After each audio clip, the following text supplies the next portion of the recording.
Hey everyone, welcome to Judging for the Win. I'm Dave, and this is my daily ruling.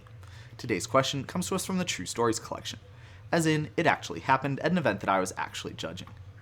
Amy sacrifices a treasure token for a black.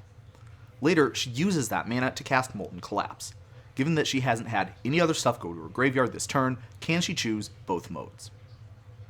Okay, so the first thing that I want to address is a very common misconception that I see when I'm fielding questions like this. You maybe are already familiar with the fact that it's impossible to descend if you are affected by something like a Leyline of the Void. And that's because the Leyline looks for any time a permanent would be put into your graveyard, and instead it puts that permanent in the exile zone. So since the card never actually hits your graveyard, you haven't descended.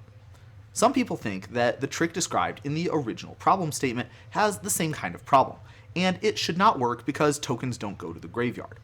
That's actually false.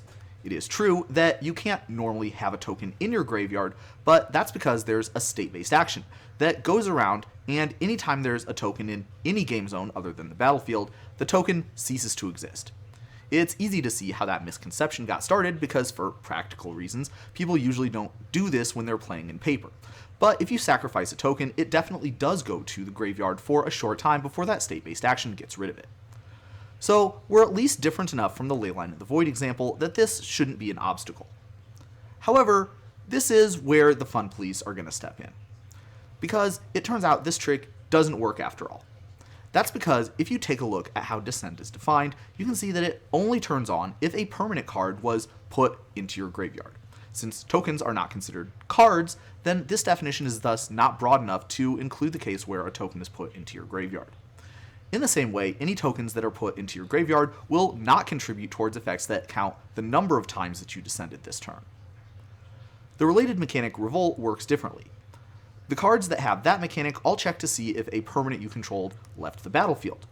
Tokens may not be cards, but they still do count as permanents, so if you sacrifice a treasure token to cast a Fatal Push, you would be able to kill a 4-drop. Whether a permanent is a card or a token is not a characteristic that can be copied. It's just a property of that permanent that the game always has access to, similar to being a commander. What this means is that if you clone a token and then the clone dies, then you have descended this turn. Likewise, if you quasi-duplicate a Grizzly Bears and the token dies, you have not descended. The last thing that I wanted to mention is that this trick would obviously work if you were using something like a Lotus Petal instead of a treasure token.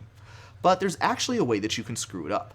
It's important to sacrifice the Lotus Petal before you start casting the Descend spell and float the mana.